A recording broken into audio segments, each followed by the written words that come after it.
မနေ့ကလေကျမသားထမင်းကြိုင်အတွက်ကြက်သားလုံးကျော်လေးလုပ်ပေးလိုက်တယ်နော်အဲကြက်သားလုံးကျော်လေးသူကအရန်ကောင်းလို့မမေးရဲထက်လုပ်ပေးပါအောင်ဆိုလို့လေသိတယ်မလားမေးအေးဆိုတော့အဲ့တော့ကျမဒီနေ့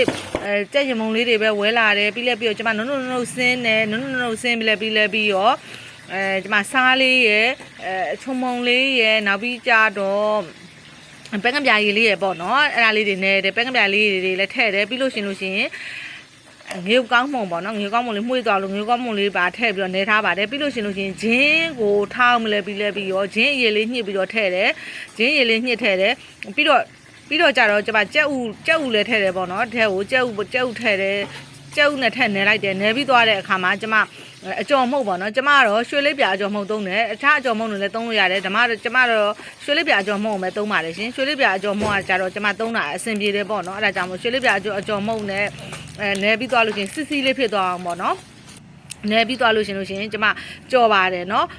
အိုးပူလာလို့ရှင်ကျမစီထည့်တယ်စီထည့်ပြီးသွားလို့ရှင်စီလေးတွေစူသွားပြီဆိုလို့ရှင်เนาะ